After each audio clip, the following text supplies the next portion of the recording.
이번 시간은 지난 시간에 이어서 당좌자산 마무리하고 재고자산으로 넘어갈 텐데요.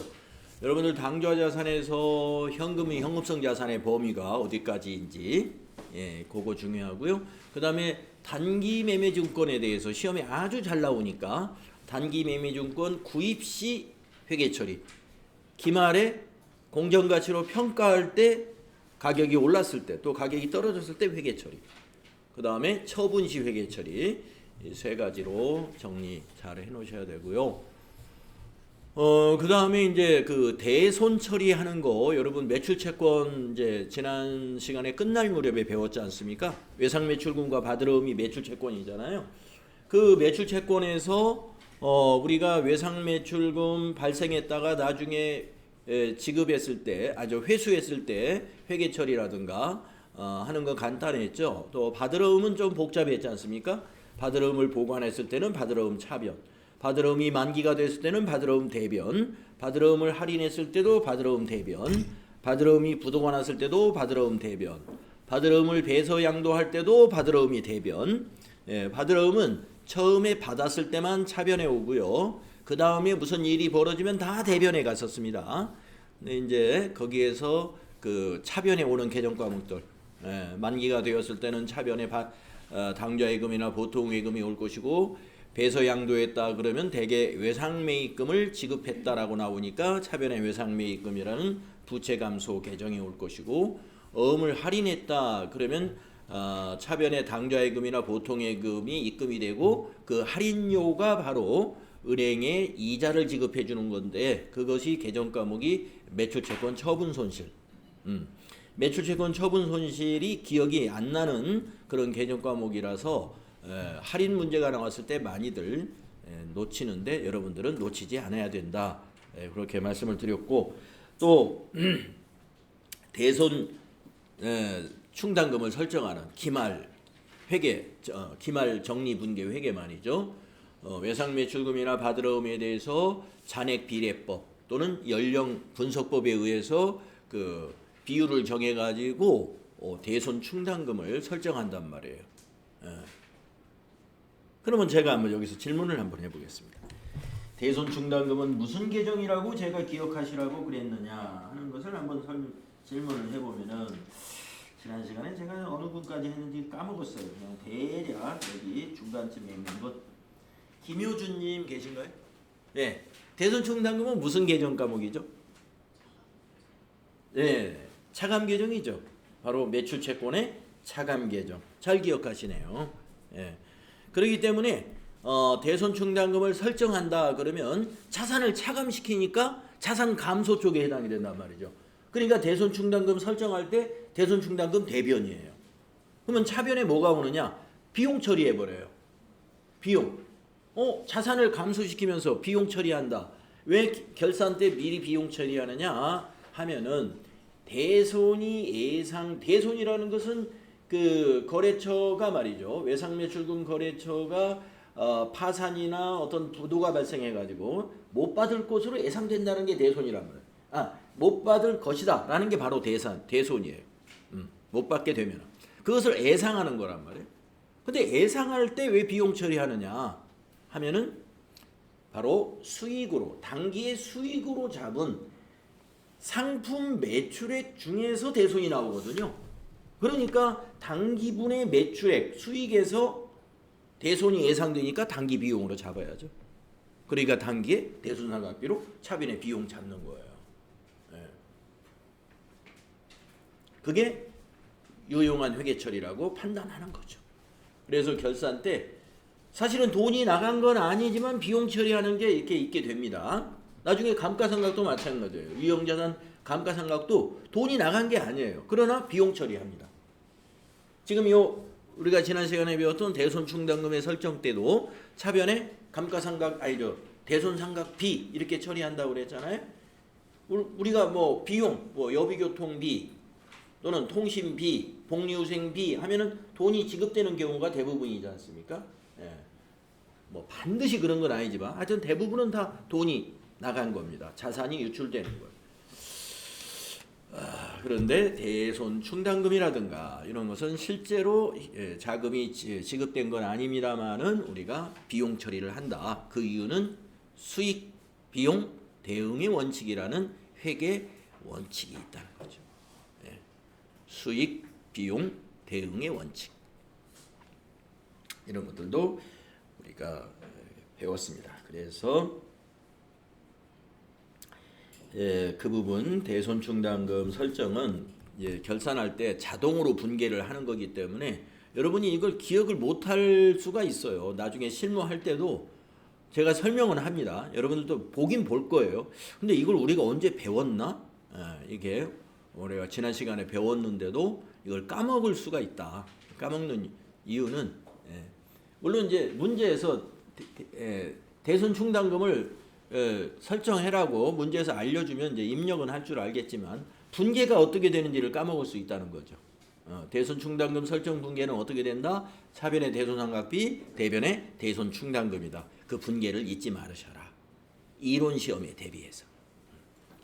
자, 그래서 이제 쭉 이제 기타의 당좌자산까지 어제 지난 시간에 했고요. 오늘은 49페이지에 기타의 당좌자산 중에 선급금과 선급비용. 이제 여기서부터 할 차례인가요? 가지급금 할 차례군요. 다섯 번째 가지급금, 여기서부터 할 차례입니다.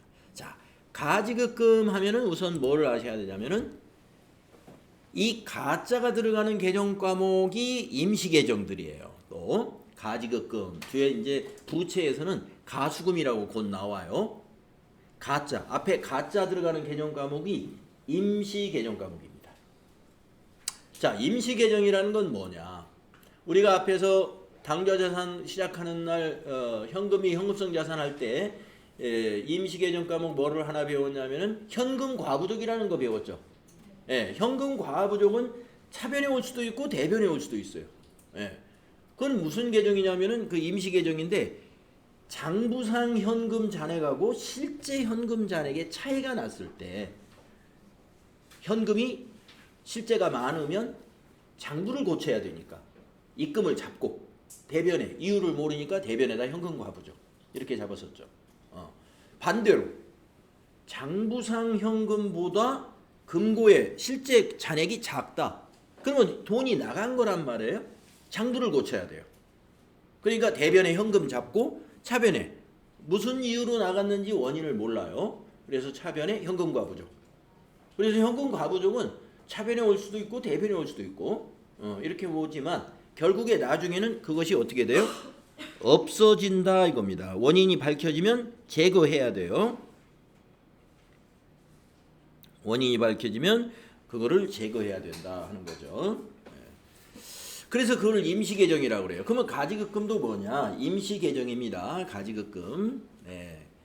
그래서 일시적으로 사용하는 계정 과목이에요. 자, 내용을 보시면 금전에 지급이 있었으나 그 계정 과목이나 금액이 확정되지 않은 경우 사용하는 일시적인 계정 과목이며 그 내용이 확정되면 본래 계정으로 대체가 됩니다. 자, 다음 페이지에 예제가 있는데 이것도 시험에 아주 잘 나오는 예제예요.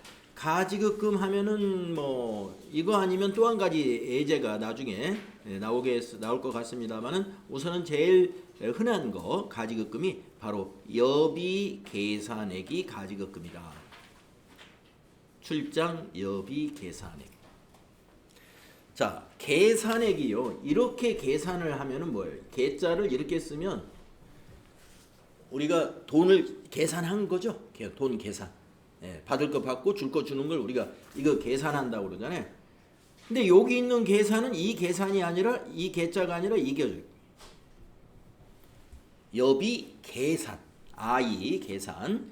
계략적으로 계산한다는 뜻이거든요. 계략적으로 산정한 거다.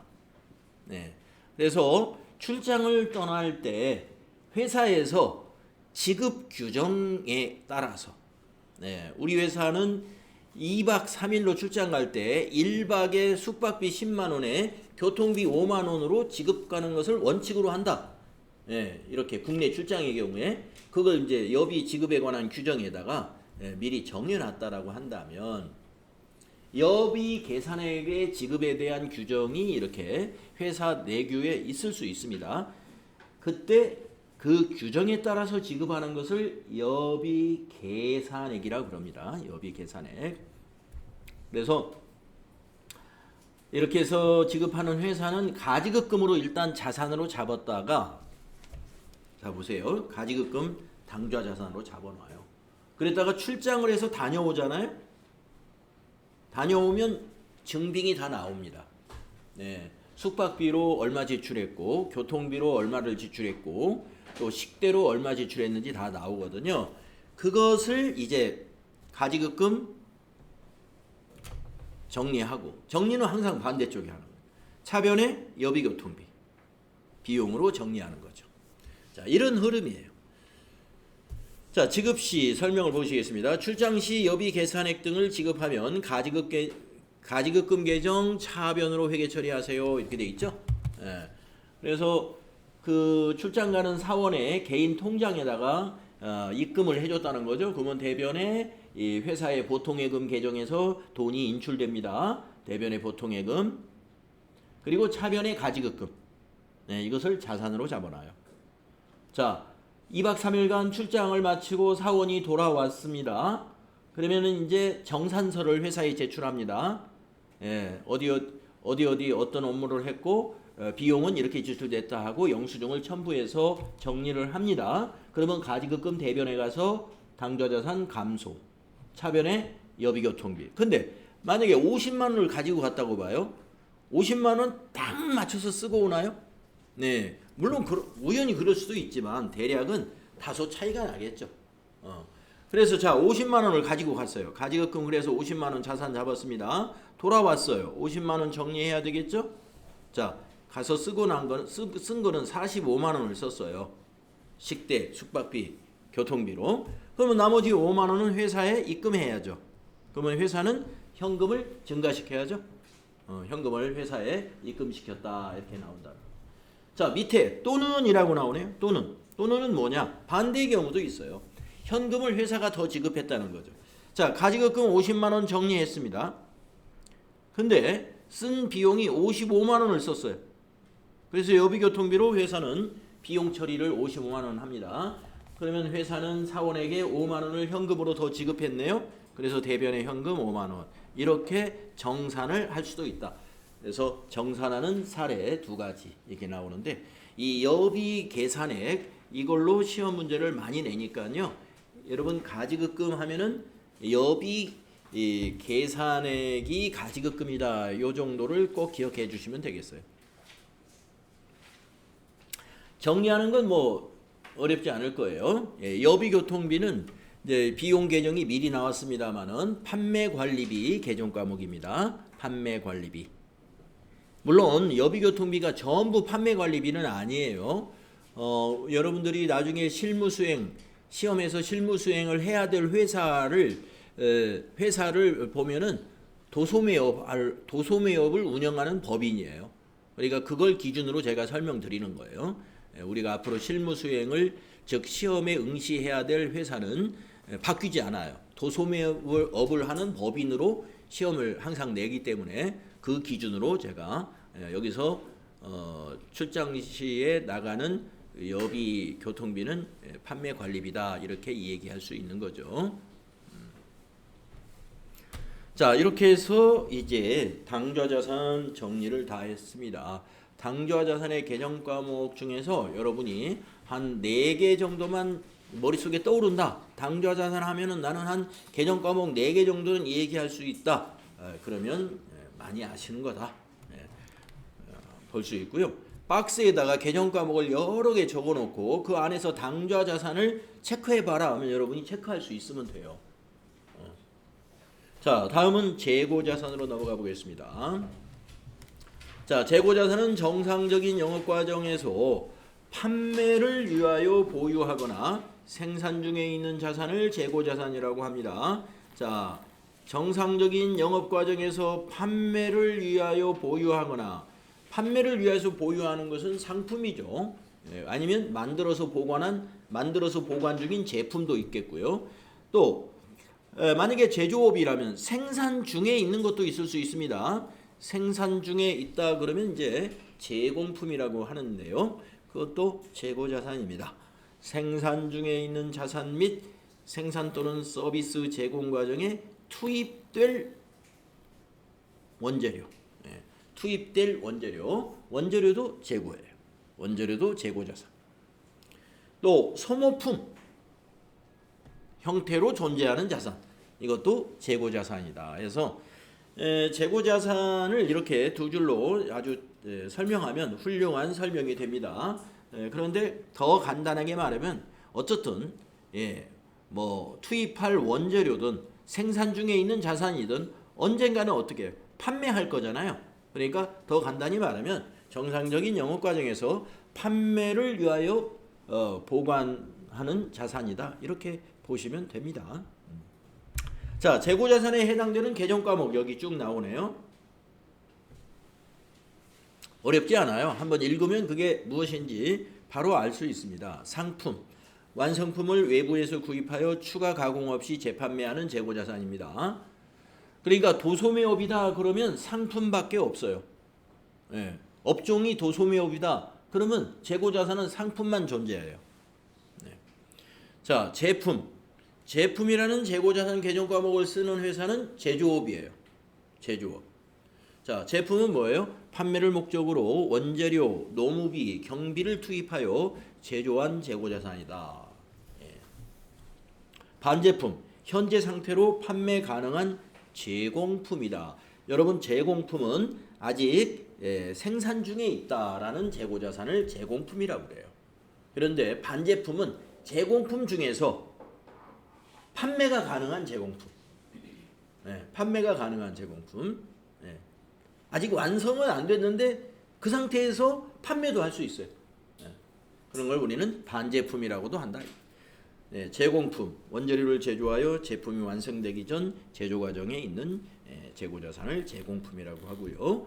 원재료, 제품 생산 과정에서 서비스를 제공하는데 투입되는 원료, 원재료고요. 미착품, 미착품 조금 어려운가요?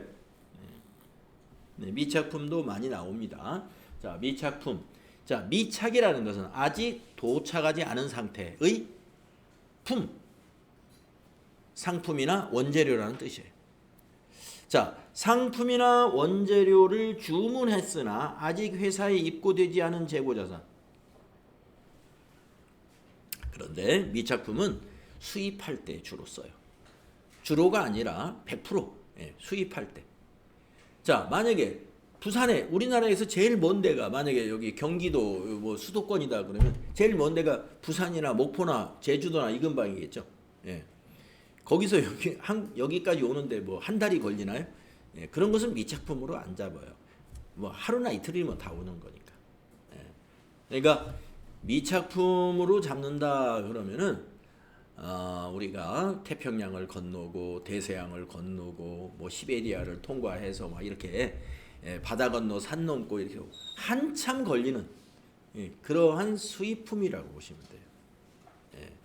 그러니까 이제 우리가 뭐 중국산 옥수수나 감자를 수입한다 그러면 중국 어디 먼 데서 기차로 막 실어가지고 어디 항까지 온 다음에 항에서 다시 또 선적을 해가지고 또 며칠간 또 기다렸다가 또 이렇게 서해안을 통과해서 인천항에 또 내려가지고 이런 기간.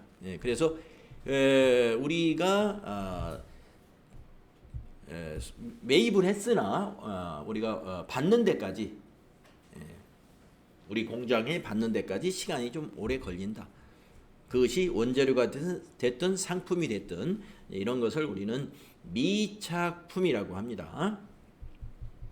개념 과목에 미착품이라는 개념 과목이 있어요. 이것 또한 재고자산이긴 합니다만은 이것도 임시 개념 과목이긴 해요. 왜냐하면은 미착품은 언젠가는 나중에 상품으로 대체되거나 원재료로 나중에 대체가 됩니다. 자, 소모품도 재고자산의 개념 과목이에요. 소모품. 소모성 물품을 구입하고 아직 사용하지 않은 재고자산. 소모성 물품을 구입했는데 아직 사용하지 않은 재고자산 상태입니다. 자, 우리가 제품을 만들 때 원재료, 부재료 하는 것은요, 그 제품의 완성된 제품이 만들어졌을 때 그 형상이 그대로 남아있는 것을 대개 우리가 원재료다, 부재료다 그러잖아요. 만약에 책상을 만든다, 나무 책상. 그러면 나무가 원재료죠. 예. 그러면 이제 소모품 같은 건 뭐냐? 예, 우리가 이제 책상을 만드는데 들어가는 어떤 소모성 물품. 예. 책상의 모형을 완제품이 됐을 때 갖추고는 있지 않는데 그 책상을 제조하는데 물품이 꼭 필요해. 근데 소모돼 버리는 거 뭐 이런 걸 우리가 소모품이라고 한다라고 보시면 되겠습니다.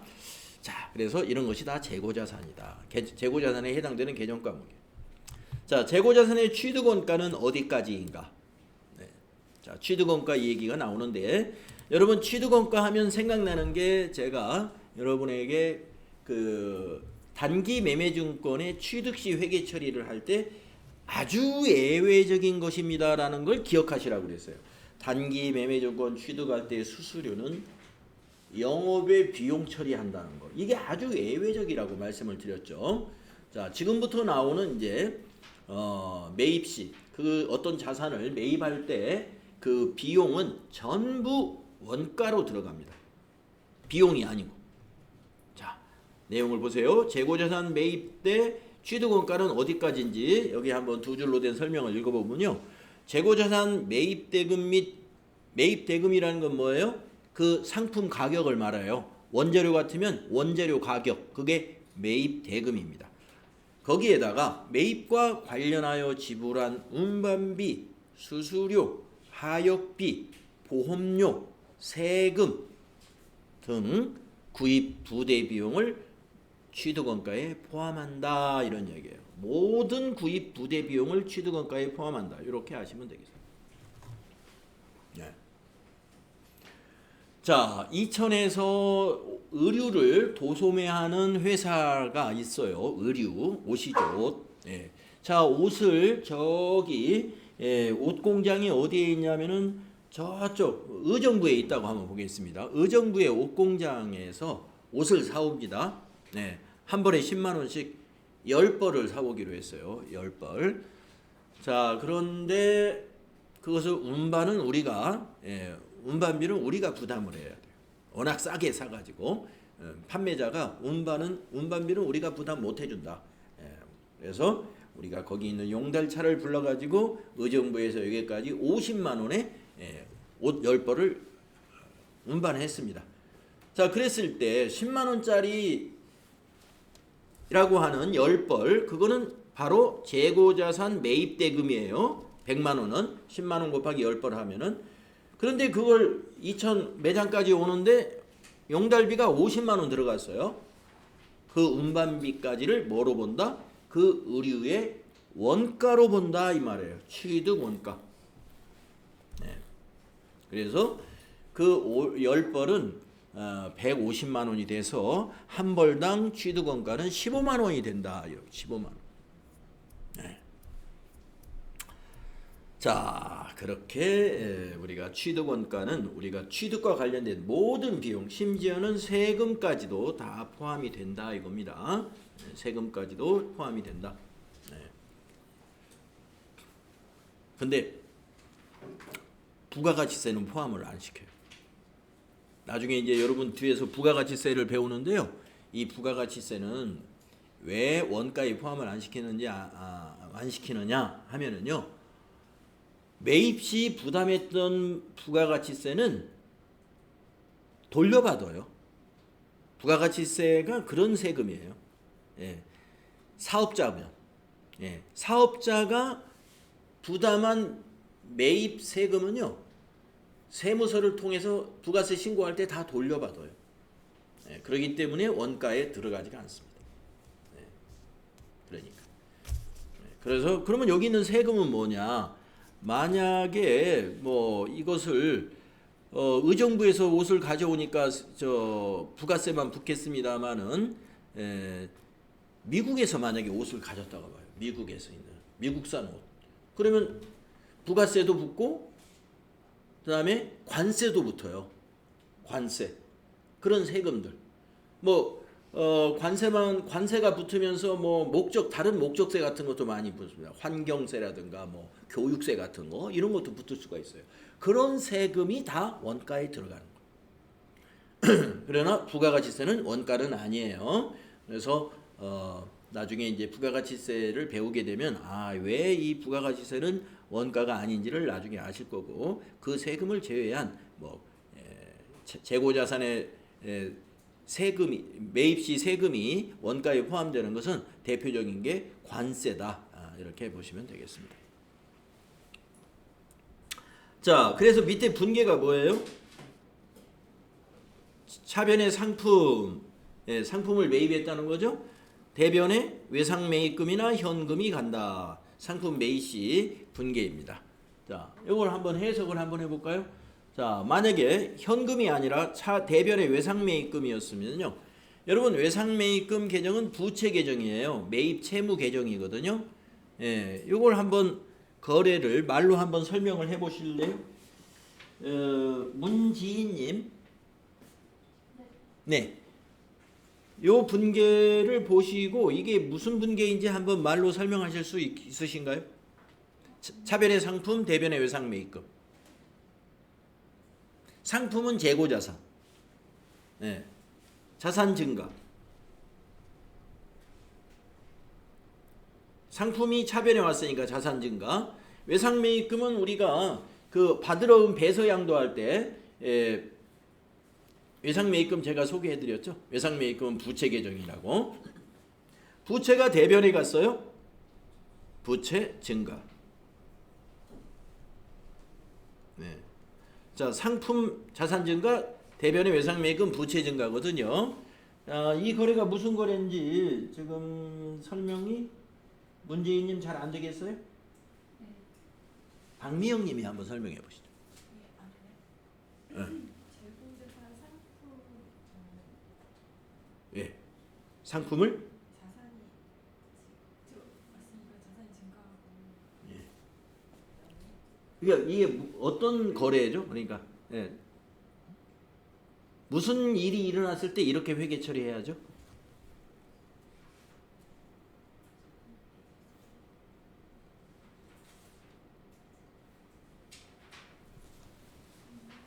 숫자를 한번 넣어볼까요? 그러면 상품 10만 원, 대변의 외상 매입금 10만 원. 이런 분계예요. 이게 무슨 일이 있을 때 이렇게 회계 처리하면 되죠?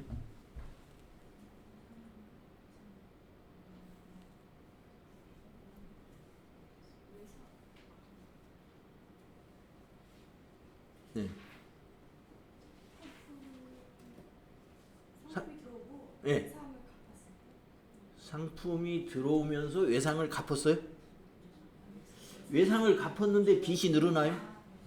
빚이 늘어났어요, 지금. 부채가 증가하면서 자산이 증가했습니다. 쉬운 거예요.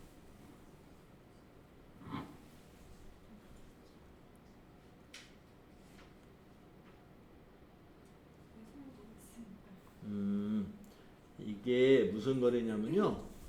자, 상품을 외상으로 매입한 거예요. 상품을. 그 거래죠, 이게. 상품 10만 원어치를 외상으로 구입했다, 이런 거죠. 그렇죠? 상품 10만 원어치를 외상으로 구입하면 회계 처리 이렇게 해야 됩니다. 자, 외상 매입금 부채 계정 과목이고요. 외상 매출금하고 짝꿍에 해당이 돼요. 짝꿍이면서 반대예요. 외상 매출금은 자산, 외상 매입금은 부채.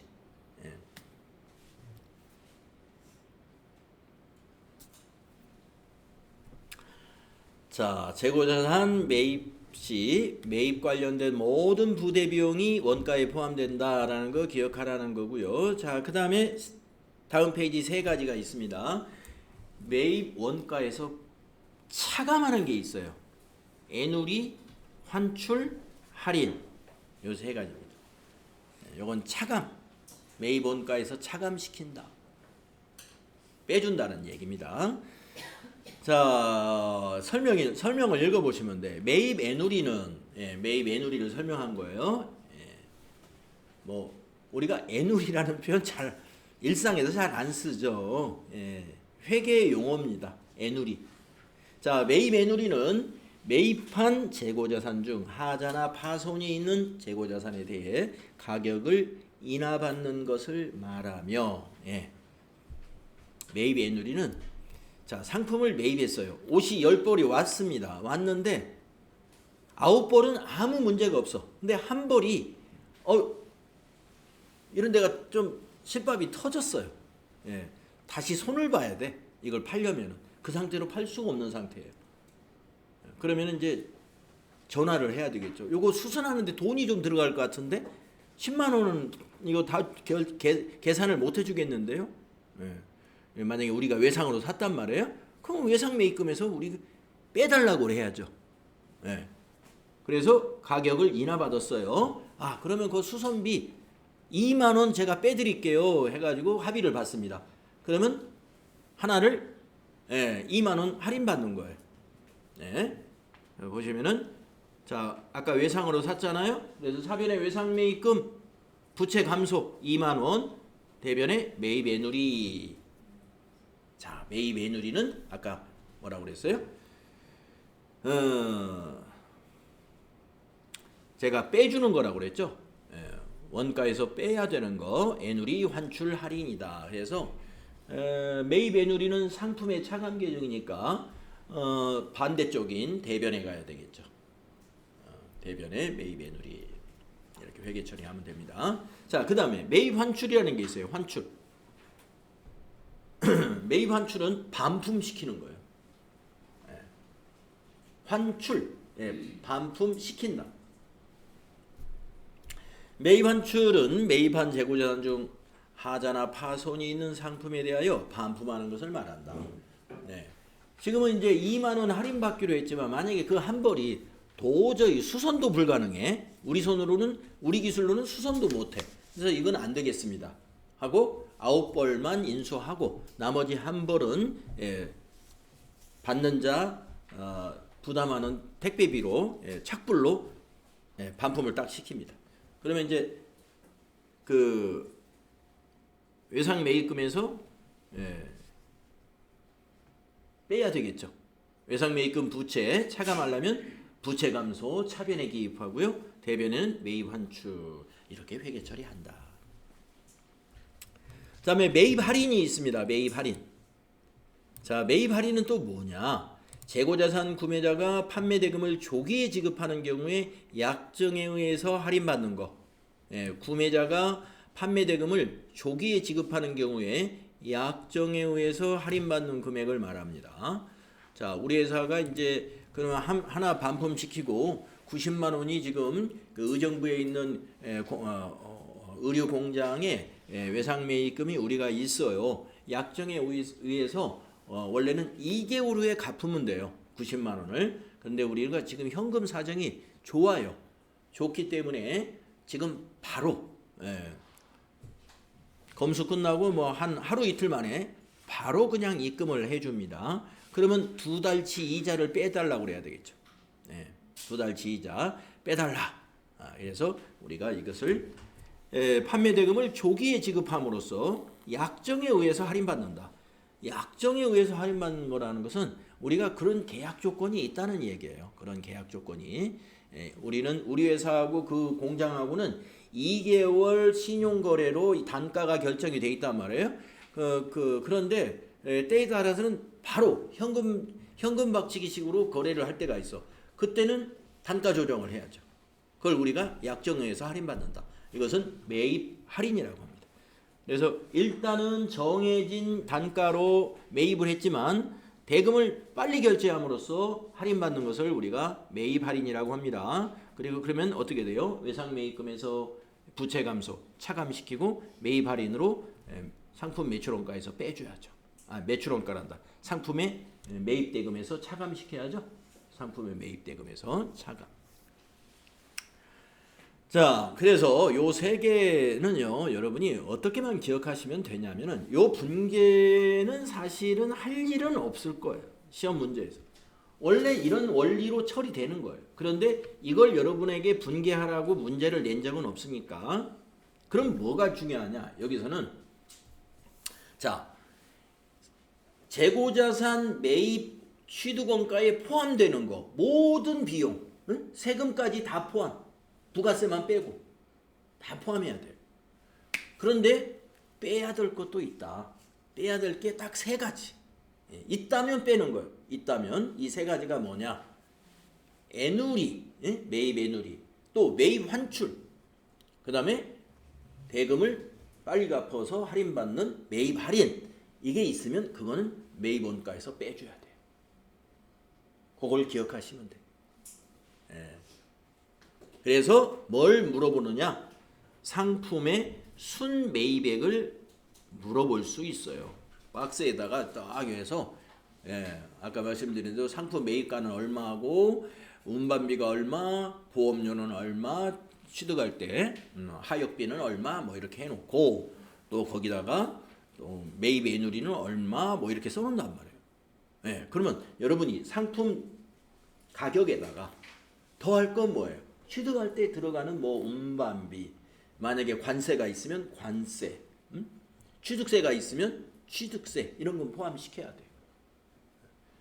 상품에는 취득세가 안 붙지만 차량 같은 걸 사면은 취득세가 붙거든요.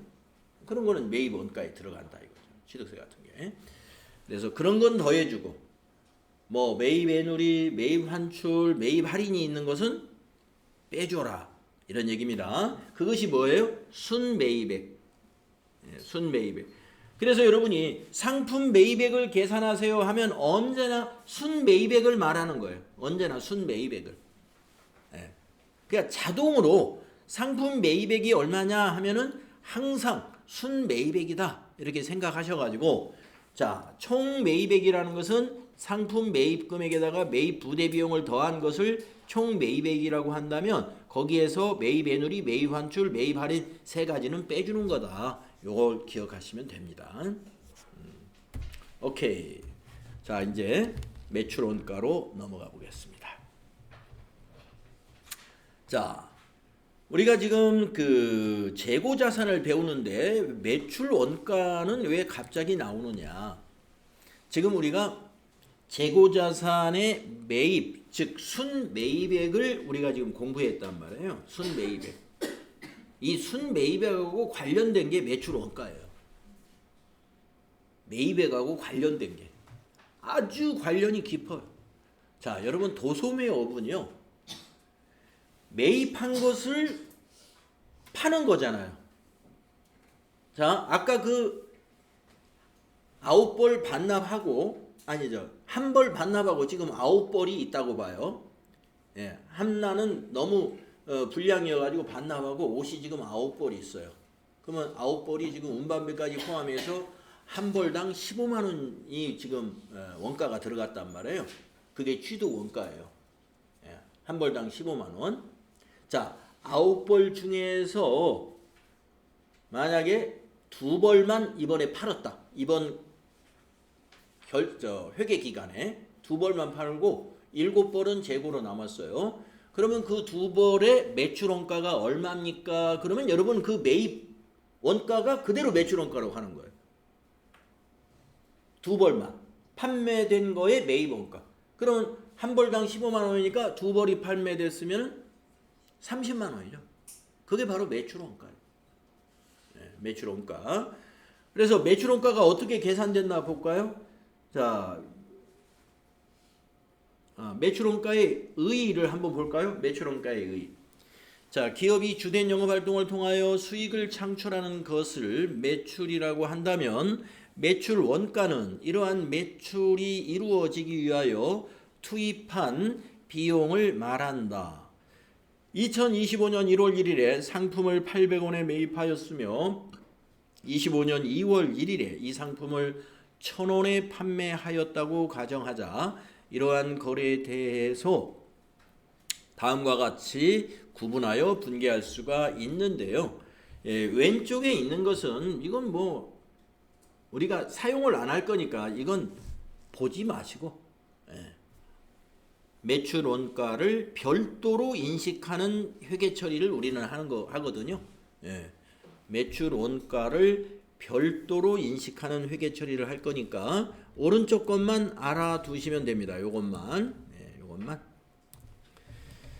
자, 그래서 1월 1일 날 상품을 매입했을 때 분계가 이렇게 돼요. 자, 상품 매입 시 분계. 아까 제가 여러분에게 질문했을 때는 차변의 상품, 대변의 외상 매입금이었어요.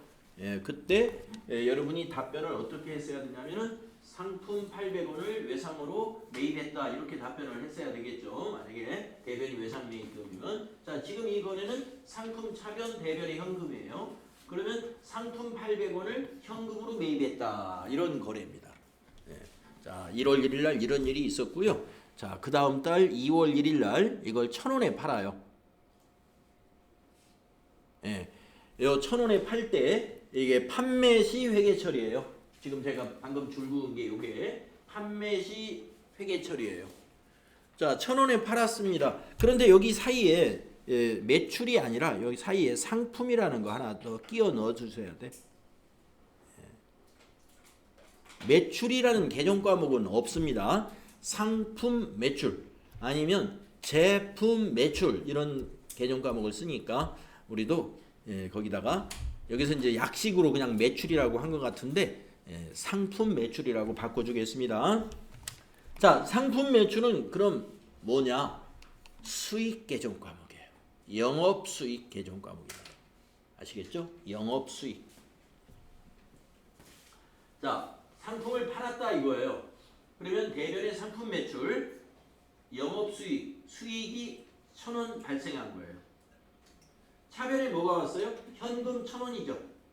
자, 상품을 1,000원에 현금으로 판매한 거예요. 그때 회계 처리가 이렇게 됩니다. 상품을 1,000원에 현금으로 판매했다. 그러면 차변의 현금이 1,000원, 대변의 상품 매출 1,000원. 거래의 결합 관계는 어떻게 되느냐? 현금은 자산이니까 자산 차변은 자산 증가죠. 네, 1,000원이라는 자산이 증가한 결과가 있고요. 그 원인은 상품을 팔았다. 그래서 수익이 발생한 겁니다. 대변의 상품 매출 1,000원 수익 발생.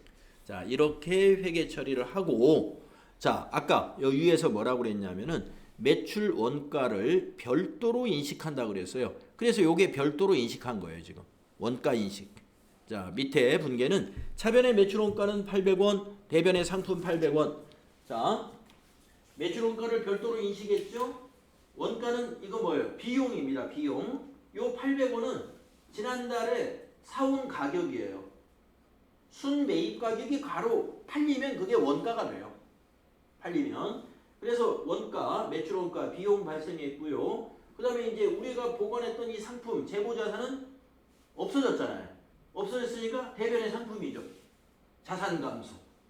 자산 감소, 비용 발생. 예. 그래서 요 비용과 요 수익이 서로 대응해가지고 매출 총이익은 200원이다. 지금 상태에서 손익계산서를 만들면 매출 총이익은 200원이다. 이렇게 계산하게 됩니다. 자, 여기서는 지금 마치 이렇게 써놓으니까 2월 1일 날 분계를 그럼 두 개 하는구나. 팔았을 때 분계 하나, 원가 인식하는 분계 하나 이렇게 쌍으로 판매할 때마다 수익 발생시키고 그 다음에 밑에다가 원가 발생시키고 이렇게 하는 거구나.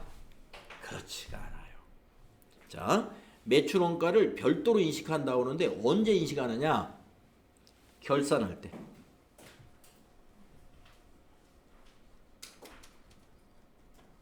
자, 매출 원가는 결산 분계다라는 걸 알고 계십시오. 결산할 때 할 거예요. 결산할 때. 그러니까 상품을 팔 때는요, 수익만 계속 발생시켜요. 상품을 판매할 때. 일상적인 회계 처리는 팔리면 수익 발생. 차변에는 돈이 들어오니까 계속 자산 증가. 수익을 계속 발생시킵니다. 자, 이제 결산해야 돼. 결산. 만약에 1분기 결산해서 3월 말로 결산한다. 그러면 그때 결산 때 1월부터 3월 사이에 판매된 거 이거를 원가를 반영시키는 거예요. 예, 결산 때 이렇게 한번 하는 겁니다. 그러니까 분기 결산할 때 하는 회사는 분기 결산 때 한번 하고 뭐 1년에 한 번만 회계 처리하는 회사다. 결산을 1년에 한 번만 한다. 그러면 12월 31일 기준으로 결산 분기 때 이 원가, 매출 원가를 인식하게 된다 하는 얘기입니다. 그래서 여러분들은 1년에 한 번 결산할 거거든요. 여러분 앞으로 시험 보는 그 흐름. 그리고 이제 여러분 이론 끝나고 여기서 실무 수행 연습할 때는 매출원가 매출원가 발생을 한 번 시킬 거예요. 예. 그러니까 여러분이 이 분계를 했는데 또 기억을 못해. 언제가 자동으로 분계가 만들어져 가지고 매출원가 분계를 내가 했단 말이야. 예. 했어요. 예. 제가 짚어 드릴 거예요. 예. 이게 바로 매출원가를 별도로 인식하는 작업입니다. 자동으로 분계할 거예요. 자동으로. 자, 그래서 여러분은 상품을 판매할 때는 뭐만 기억하면 돼요? 요거 1번, 요거 상품 매출 시 분계, 요거 매입 시 분계, 요건 늘상 하는 거예요. 요 두 개. 이건 꼭 알으셔야 돼. 상품 매입 시 분계, 그다음에 상품 매출 시 분계. 요 두 개는 늘 하는 것이다. 이런 얘기가 되겠습니다. 그래서 지금 단계에서는 여러분 상품 매입 시 분계하고 상품 매출 시 분계 요 두 개만 알고 계시면 되고, 매출 원가는 어떻게 한다? 별도로 결산 때 한 번에 자동으로 처리할 거다.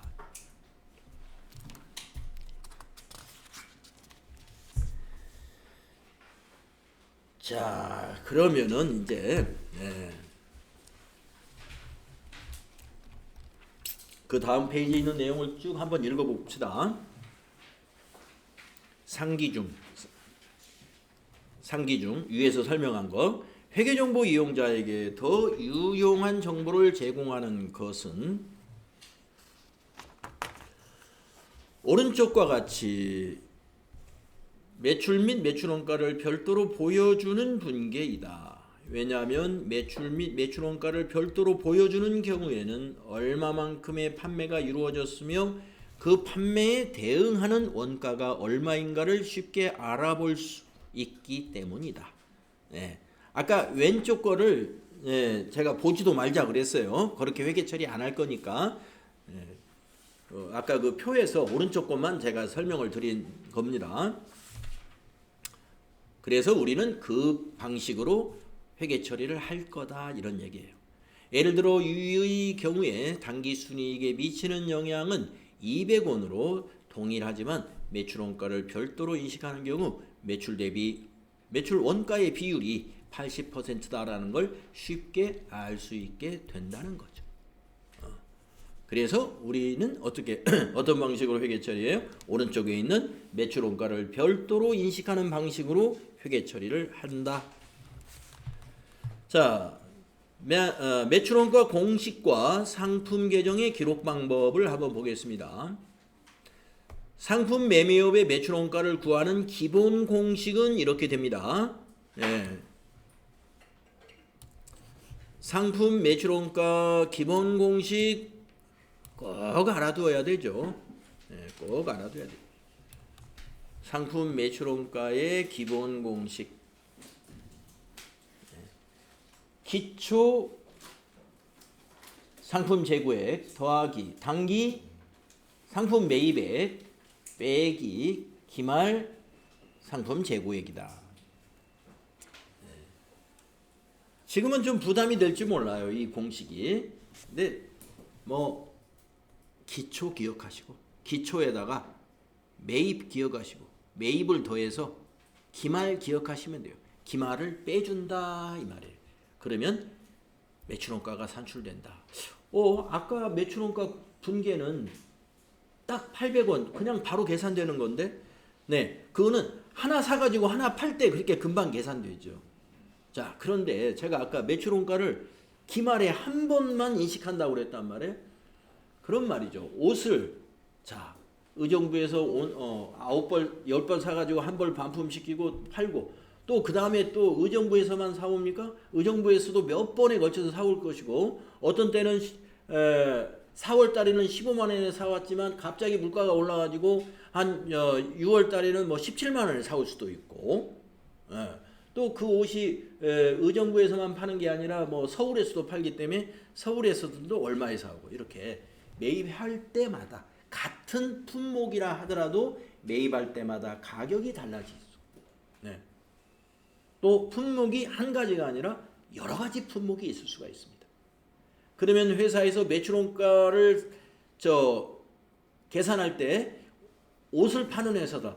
뭐 여성옷, 남성옷 중에서도 바지, 상의 뭐 이렇게 다 구분해 가지고 원가를 계산하나요? 그러지 않아요. 손익계산서는 여러분 지난 시간에 여러분 보시다시피 제가 꼭 외우라는 구조 있죠. 메뉴에 상품 매출, 그다음에 매출원가. 그 안에는 상품 매출과 매출원가 안에는 남성옷, 여성옷, 그게 바지인지 상의인지 할 것 없이 모두 포함된 거예요. 그러려면 이걸 퉁쳐서 계산하는 어떤 방식이 있어야 되죠. 그래서 품목별로 이렇게 하나하나 따져가지고 원가를 계산하는 회사는 아주 고가의 상품을 취급하는 회사가 아니고는 없어요. 그런 회사. 그래서 이렇게 상품 매출원가 구하는 공식대로 계산을 합니다. 기초. 기초는 자 25년도 거의 매출원가를 구한다라고 하면은 기초는 1월 1일 상품 재고액이에요. 자 1월 1일 날 우리 회사 상품 창고와 매장에 있는 재고 금액이 여기 나오네요. 예를 들어 기초 상품 재고액이 30원이다. 그러면 여기에 기초가 1월 1일 날 30원어치 옷이 있었어요. 창고와 매장에. 자, 단기에 상품을 매입한 금액이 70원이다 그랬네요. 단기는 뭐예요? 1월 1일 이후부터 12월 31일까지가 단기죠. 그때까지 매입한 것이 70원이래요. 그러면 여기 70원을 더한다 이겁니다. 그러면 기초의 재고가 30원어치 있었고 단기에 매입한 게 70원이면 합치면 100원이네요. 단기에 다 팔아야 원가는 100원밖에 안 돼요. 이거 다 이게 판매 가능 금액이에요. 판매 가능 금액. 100원 중에서 다 팔면 너무 좋겠죠. 그런데 재고가 있을 수도 있죠.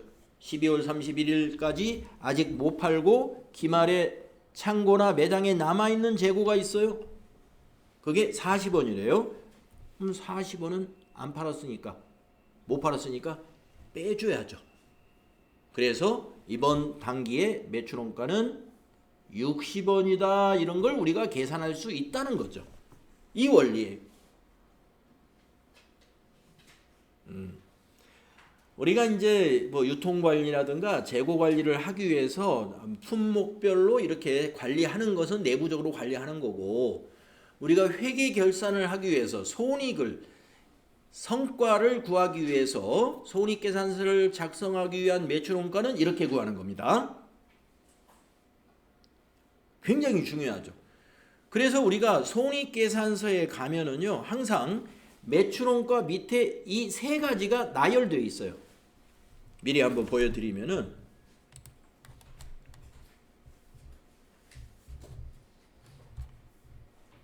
이것만 보여드리고 쉬는 시간 가질게요.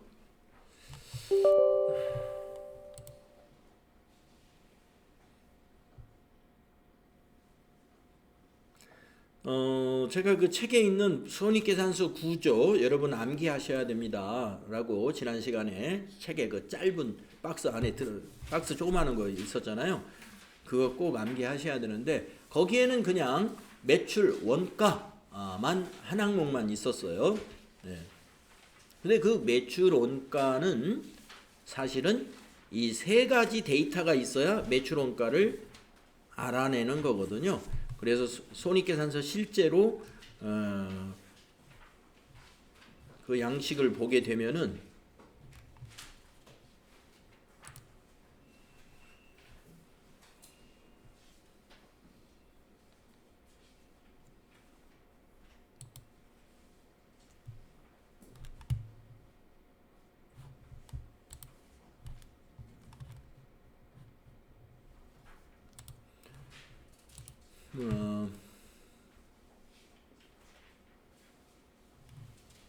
손익계산서 한번 보시게 되면은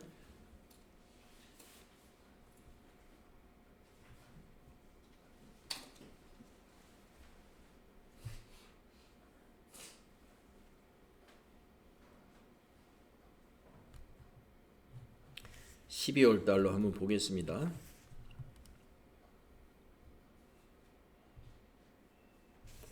네, 어디를 보시느냐 하면은 여기 지금 매출원가 아직 결산이 안 돼 있는 상태네요. 네.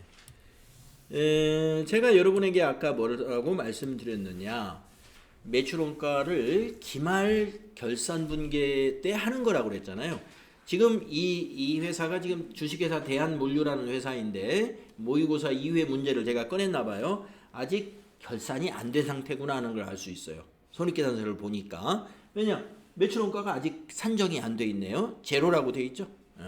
자, 하여튼 결산이 아직 안 된 상태라서 매출원가는 빵으로 되어 있지만 그 매출원가 밑에 있는 세 개의 데이터를 제가 여러분에게 보여드리려고 매출원가 아래에 이게 뭐냐? 기초상품 재고액, 그 다음에 그 밑에 단기상품 매입액, 기말상품 재고액.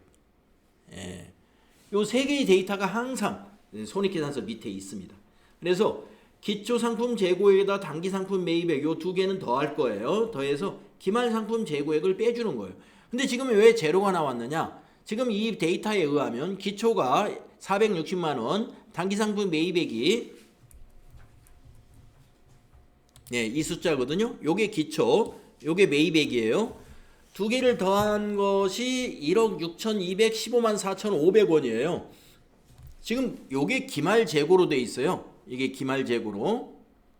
그러면은 아직 하나도 안 팔린 걸로 돼 있잖아요. 기초 재고액과 단기 상품 매입액이 전부 기말 재고에 들어 있어요. 왜 그럴까요? 아직 매출원가 분계를 아직 안 한 상태예요. 좀 이제 매출원가 분계를 해야만이 대변의 상품, 그래서 상품이 줄어들고 재고가 줄어들어야 돼. 이게 줄어들어야 되는데 아직 대변의 상품 처리를 안 했어요. 매출원가 분계를 아직 안 했어요. 그러다 보니 전부 다 재고로 하나도 안 팔린 것처럼 지금 손익계산서에 나와 있는 거예요. 자, 지금 여러분에게 말씀드리는 거, 매출원가 기본 공식 꼭 알아야 된다. 꼭 알아야 된다 말씀드리고 쉬었다가 다음 내용 이어서 설명드릴게요.